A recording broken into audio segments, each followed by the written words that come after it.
नमस्कार दोस्तों, मैं Umesh Sharma chart analysis channel पे आपका हार्दिक स्वागत करता हूं। आज की वीडियो में एनालिसिस करेंगे निफ्टी बैंक निफ्टी की। बताएंगे कि कैसे आज निफ्टी बैंक निफ्टी में आज तेजी आपको देखने को मिली और कल का बाजार क्या रह सकता है और किस तरीके से ऑप्शन में ट्रेड बना के आप कल के दिन भी मुनाफा कर सकते हैं। तो आज की वीडियो काफी इंटरेस्टिंग है, इसे शुरू से लेकर आखिर तक जरूर देखिएगा। चैनल को सब्सक्राइब नहीं कराए तो चैनल को सब्सक्राइब कर दीजिएगा। तो जैसे स्क्रीन पे देख रहे हैं आप निफ्टी का चार्ट, और आपने आज देखा कि निफ्टी में एक बड़ी तेजी देखने को मिली है। तो मैं आपको पहले अपना टेलीग्राम चैनल दिखाना चाहूँगा। तो टेलीग्राम चैनल पे अगर आप हमारा मॉर्निंग का मैसेज देखेंगे तो सुबह ही हमने 16,175 पे रिकमेंड कर दिया था कि निफ्टी को बाय कर सकते हैं। रीज़न क्या था? निफ्टी ब्रेकआउट, यहाँ पे लिख दिया था कि निफ्टी में ब्रेकआउट हुआ है डाउन ट्रेंड लाइन की वजह से। और हमने इससे पहले जो वीडियो बनाई थी उसमें भी हमने स्पेशली बोल दिया था कि निफ्टी जो है वो आप 16,200 के आसपास बाइंग पोजीशन बना सकते हैं। 16,175 के आसपास, 16,150 के ऊपर हमने बाइंग उसमें रिकमेंड कर दिया था। तो आज मॉर्निंग में जो आज जैसे ही आपने देखा कि ब्रेकआउट देखने को मिला तो वहाँ पे हमारा टेलीग्राम चैनल पे मैसेज आपको मिल गया होगा। तो अगर आपने हमारा टेलीग्राम चैनल ज्वाइन नहीं करा है तो डिस्क्रिप्शन पे लिंक है, वहाँ पे आप ज्वाइन कर सकते हैं। इसी तरीके के मैसेजेस आपको हमारे टेलीग्राम चैनल पे मिलते हैं, जिसके बेस पे आप ट्रेड बना के इंट्राडे में मुनाफा कर सकते हैं। अब हम निफ्टी का एनालिसिस करेंगे तो निफ्टी में आपको ये देखने को मिला होगा कि निफ्टी बेसिकली क्या है। जैसे आप देख रहे हैं तो यहाँ से ये क्या कर रहा था, ये डाउन ट्रेंड लाइन का ये क्या कर रहा था, ये एक तरीके से रेजिस्टेंस ले रहा था। मैं क्या करता हूँ, इस एरिया को थोड़ा सा और जूम कर देता हूँ ताकि आपको क्लैरिटी के साथ समझ में आ सके।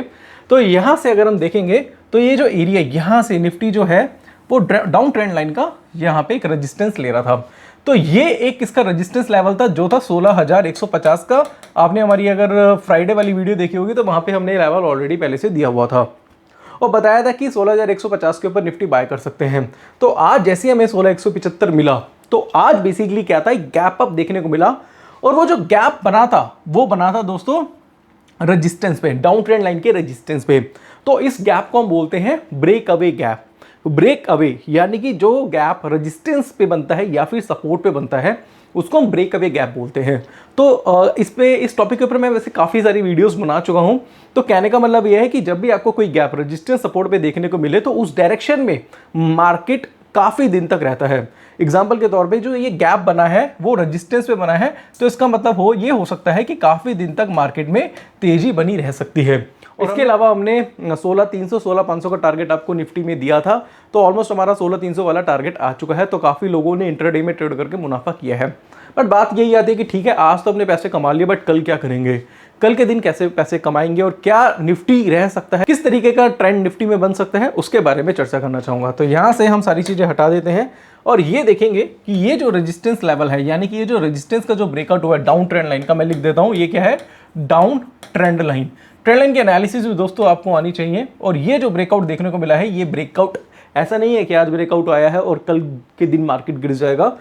इसमें काफ़ी दिन तक मुझे लग रहा है कि तेजी रह सकती है और आने वाला टारगेट निफ्टी में मुझे लग रहा है कि 16,500 से 16,700 का रह सकता है। तो मेरे हिसाब से अगर आप चाहे तो निफ्टी में बाय पोजीशन बना के चल सकते हैं जब भी आपको थोड़ा बहुत निफ्टी नीचे मिलेगा, और वहां से आप अगर बाइंग ऑन डिप की स्ट्रेटजी लेके चलेंगे तो आप काफ़ी टाइम तक निफ्टी में पैसा बना सकते हैं।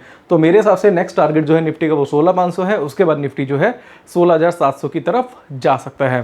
तो ये एनालिसिस दोस्तों हमने आपको करके बता दिया, बट फिर भी ये कुछ चीज़ें हैं जो बताना चाहूँगा। जैसे कि अब ज़्यादातर लोग क्या है, निफ्टी के ऑप्शन में काम करना ज़्यादा पसंद करते हैं, निफ्टी बाय करना पसंद करते हैं, निफ्टी सेल करना पसंद करते हैं, बट उसकी वो क्या करते हैं, आप कॉल पुट में काम कर लेते हैं। तो कॉल पुट में काम करने के लिए आपको स्ट्राइक का चेन करना बहुत जरूरी है। अब दोस्तों इसको समझने के लिए हम क्या करते हैं, ऑप्शन चेन पे जाते हैं और ऑप्शन चेन पे हम इसको बिल्कुल आसानी से समझेंगे। अब देखिए क्या होता है कि हमें स्ट्राइक तो चेन करनी ही है अगर हमें बाइंग करना है या फिर सेलिंग करनी है। एग्जाम्पल के तौर पर हमने देखा कि भैया निफ्टी में तेजी है और अब 16,200 का रेट चल रहा है। जब 16,200 के आसपास का रेट चल रहा था निफ्टी में, तब हमने बाइंग रिकमेंड करी थी। तो लोग क्या करते हैं, जब 16,200 का रेट चल रहा था, बेसिकली क्या था, ये इसका करंट मार्केट प्राइस था, स्पॉट प्राइस था। मैं लिख देता हूँ स्पॉट प्राइस, शॉर्ट में एसपी लिख देता हूँ इसे। अब स्पॉट प्राइस पे आप क्या करते हैं, स्पॉट प्राइस की ही जब स्पॉट प्राइस चल रहा होता है वहाँ पे आप उसके बेस्ड पे ट्रेड बनाते हैं। अब आपको लग रहा है कि भैया 16,200 से मार्केट क्या 16,400 तक जा सकती है। अब आपको लग रहा है कि 16,200 16,400 मार्केट जाएगी, तो आप क्या करते हैं, 16,400 की कॉल परचेज कर लेते हैं। ये बेसिकली क्या है दोस्तों, ये कॉल है और ये क्या है, ये पुट है। तो यहाँ से आप 16,400 की कॉल लेते हैं। अब 16,400 की अगर आप कॉल लेते हैं और मार्केट 16,200 से 16,300 चला गया, तो इसमें जो तेजी आती है वो उस स्पीड से नहीं आती। उसका रीज़न क्या होता है मैं आपको बताता हूँ, क्योंकि उस टाइम इसका जो डेल्टा होता है काफ़ी कम होता है। वहीं पे अगर हम देखते हैं कि 16,300 अभी मार्केट का प्राइस क्या है, वो है 16,300। अगर मान लो कल के दिन आपको बाइंग करनी है तो मैं आपको यही रिकमेंड करूंगा कि आप 16,300 की कॉल बाय करिए, या आप 16,200 की भी कॉल ले सकते हैं। उसका रीज़न क्या है, क्योंकि इसका डेल्टा 0.5 है, इसका डेल्टा 0.6 है। अगर आप जाते हैं 16,400 की कॉल पे या 16,600 की कॉल लेते हैं तो वहाँ से उनका डेल्टा काफ़ी कम होता है। जैसे इसका क्या है, डेल्टा 0.40 है। इसका मतलब क्या है कि अगर इसमें 100 पॉइंट्स की तेजी आई तो यहाँ से आपका जो प्रीमियम है, जैसे आपका प्रीमियम चल रहा है 180 के आसपास चल रहा है, तो डेल्टा कितना 0.5 है, तो 100 पॉइंट की तेजी आएगी तो यहाँ से ये कितना बढ़ेगा, ये 50 पॉइंट्स बढ़ जाएगा। तो यहाँ से आपका प्रीमियम बढ़ के 230 रुपये हो जाएगा। बट वहीं पे अगर आप लेते हैं 126 वाली कॉल और 16,400 16,300 पॉइंट बढ़ जाता है वहाँ से, तो यहाँ से ये कितना बढ़ेगा, सिर्फ 40 पॉइंट बढ़ेगा, 40 पॉइंट से भी कम बढ़ता है। इसी तरीके से 16,600 जाते हैं, 16,700 जाते हैं, तो उसी में अगर आपके फेवर भी मार्केट जाता है तो काफ़ी कम पॉइंट से दोस्तों वो प्रीमियम बढ़ता है। तो उससे होता क्या है, उसके बेनिफिट्स वैसे ज़्यादा नहीं है। बेसिकली बेनिफिट आपको सिर्फ ये देखता है कि आपको आपका मार्जिन कम लगता है। कम प्रीमियम होगा तो कम मार्जिन लगेगा, आप कम मार्जिन पे काम कर पाएंगे। बट नुकसान क्या है, उसका नुकसान ये है कि अगर मान लो कि आप 16,400 की कॉल ले लेते हैं, 16,400 की कॉल ले लेते हैं और आप वीकली एक्सपायरी की कॉल लेते हैं। अब वीकली एक्सपायरी की कॉल लेते हैं तो क्या होगा, अगर 16,200 से 16,400 के बीच में मार्केट रहता है, 16,400 के नीचे मार्केट रहेगा, तो ये वैल्यू जो हो जाएगी आपकी हो जाएगी जीरो, क्योंकि इसमें क्या है, टाइम कम है। दूसरा क्या है, मार्केट अगर आपके फेवर में भी जाती है तो डेल्टा कम होने की वजह से उतना बेनिफिट आपको मिलता नहीं है। तो मेरे हिसाब से तो ओटीएम पे काम करना वैसे बनता नहीं है। अगर ओटीएम पे काम भी करना है तो 100-200 पॉइंट ऊपर की अगर आप कॉल लेते भी हैं तो उसमें कोशिश ये करिए कि मंथली एक्सपायरी पे काम करिए। तो क्या है कि 2 एक्सपायरी, 3 एक्सपायरी, 4 एक्सपायरी अगर आप काम करते हैं तो मेरे हिसाब से ज़्यादा बेटर रहता है। तो गलती लोग यही करते हैं कि वीकली एक्सपायरी पे ओटीएम पे चले जाते हैं, तो दोनों तरफ से मार पड़ती है। मार्केट उनके फेवर में जाता है तो उसके साथ ग्रीक्स के हिसाब से उनका प्रीमियम इतनी तेज़ी से बढ़ता नहीं है, क्योंकि टाइम वैल्यू भी तो मैटर करती है। दूसरा क्या है कि अगर मार्केट उनके फेवर में गया ही नहीं या मार्केट उनके फेवर में जाता है बट उनका जो प्राइस है, जो उन्होंने सेलेक्ट किया, उनका स्ट्राइक प्राइस उसके नीचे रहता है, तो भी उनको नुकसान होता है। एग्जांपल के तौर पे आज 16,200 का रेट चल रहा है, मैं 16,400 की कॉल ले लेता हूँ, मार्केट 16,400 चला गया, बट जिस दिन मेरी एक्सपायरी थी वो उस एक्सपायरी पे 16,400 रहा, हालांकि मेरे प्राइस से 200 पॉइंट ऊपर है, बट मैंने ओटीएम की कॉल ली थी तो वहाँ पे वो जो वैल्यू होगी वो जीरो हो जाएगी। तो इस वजह से लोगों को ज़्यादा नुकसान होता है। तो मेरे हिसाब से मंथली एक्सपायरी पे काम करिए और एट द मनी पे काम करेंगे तो ज़्यादा बेटर रहेगा। और अगर आप ऑप्शन में भी एसएल लेते हैं तो और भी ज़्यादा आपके लिए बेटर रहता है। तो दोस्तों क्या है, ऑप्शंस में थोड़ा सा और भी ज़्यादा डिटेल में है, बट सारी चीज़ें एक ही वीडियो में बताऊंगा तो वीडियो काफ़ी बड़ी हो जाएगी।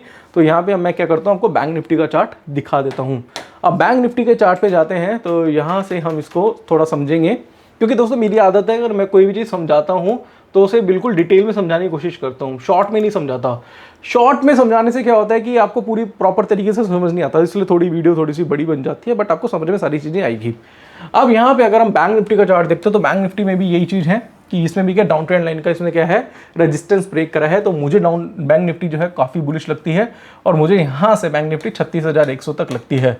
तो आप चाहे तो बैंक निफ्टी में भी, जैसे निफ्टी के बारे में हमने आपको ऑप्शन चेन में बताया, वैसे ही आप ऑप्शन चेन बैंक निफ्टी का यूज़ करके अपना प्रॉफिट कर सकते हैं। साथ साथ कुछ स्टॉक रिकमेंड करते हैं, जैसे टाटा मोटर बताया था हमने कि बाय करने के लिए, वहाँ से 6 to 7 पॉइंट्स की तेज़ी हमें टाटा मोटर में देखने को मिली है। तो हमने टाटा मोटर का भी चार्ट आपको बताया था, दिखाया था। तो आप हमारा चैनल ज्वाइन कर सकते हैं, वहाँ पे हम स्टॉक्स की इन्फॉर्मेशन भी आपको देते हैं। तो हमारा टेलीग्राम चैनल का लिंक नीचे डिस्क्रिप्शन पे ज्वाइन कर लीजिए। बाकी दोस्तों एक टेलीग्राम चैनल आपको दिखाना चाहूँगा जो हम अपने कोर्स के स्टूडेंट्स को प्रोवाइड करते हैं। दोस्तों ये क्या है वो मैं आपको दिखाना चाहूँगा, बताना चाहूँगा।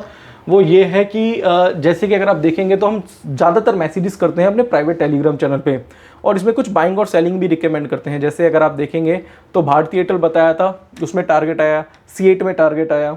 इसके साथ साथ अगर हम चेक करेंगे तो काफ़ी सारे मैसेजेस किए थे, जैसे LT बोला था, इन्फी बोला था, टाटा मोटर बोला था, HDFC बैंक बोला था। तो इसमें हम कुछ बाइंग और सेलिंग भी रिकमेंड कर देते हैं, बट ये हमारा प्राइवेट टेलीग्राम चैनल है, ये हम अपने कोर्स के स्टूडेंट्स को प्रोवाइड करते हैं। और अगर आप दोस्तों हमारा कोर्स ज्वाइन करना चाहते हैं या फिर आप प्राइवेट टेलीग्राम चैनल का हिस्सा बनना चाहते हैं तो क्या कर सकते हैं, आप हमारी वेबसाइट पे विजिट कर सकते हैं, chartanalysis.co.in। बेसिकली दोस्तों ये एजुकेशन का पार्ट है, इसमें हमारा कोर्स है टेक्निकल एनालिसिस का, 7,999 का है। 28 वीडियोस 10 आवर्स का कोर्स है। कैंडलस्टिक, चार्ट पैटर्न, इंडिकेटर, डाउ theory, LED web theory, time frame का कॉम्बिनेशन, डिमांड सप्लाई साइकोलॉजी सिखाई जाती है। कोर्स काफ़ी एडवांस है। इसमें बाइंग सेलिंग कैसे करनी है, स्टॉक का सिलेक्शन कैसे करना है, स्टॉप लॉस टारगेट कैसे लेना, सारी चीज़ें बताई जाती है। साथ साथ कहना चाहूँगा इसमें पर्सनल टेलीग्राम चैनल जिसमें पर्सनल रिकमेंडेशंस देते हैं वो आपको लाइफ टाइम के लिए मिलता है। वीकेंड की मास्टर क्लास मिलती है आपको। साथ साथ कोई डाउट है, कोई क्वेरी है, मुझे कॉल कर सकते हैं, व्हाट्सअप कर सकते हैं। साथ साथ ऑप्शन स्ट्रेटेजी और दोस्तों कहना चाहूँगा कॉम्बो कोर्स भी हमारे पास अवेलेबल है। तो अगर आप मार्केट में स्टार्ट कर रहे हैं और स्टॉक का सिलेक्शन करके अगर आप पैसा बनाना चाहते हैं तो आप हमारा टेक्निकल एनालिसिस का कोर्स ज्वाइन कर सकते हैं। साथ साथ कहना चाहूँगा 2 ब्रोकर के लिंक है नीचे डिस्क्रिप्शन बॉक्स पे, दोनों में से किसी में भी डीमैट अकाउंट ओपन कराते हैं तो संडे का वेबिनार, साथ साथ आपको कहना चाहूँगा 10,000 की वर्थ की ई बुक्स भी आपको प्रोवाइड की जाएगी। तो आशा करूँगा आज जो हमने निफ्टी बैंक निफ्टी के बारे में बताया उसके बेस पे अगर आप ट्रेड करते हैं तो आप पैसा बनाएंगे। साथ साथ हमने आपको थोड़ा बहुत ऑप्शन चेन भी बताया है, उसकी हेल्प से भी ऑप्शन में आप बाइंग सेलिंग कर सकते हैं। तो आशा करूंगा आज की वीडियो पसंद आई होगी। वीडियो पसंद आती है तो इसे लाइक करें, शेयर करें, चैनल को सब्सक्राइब करें। आज के लिए बस इतना ही, धन्यवाद।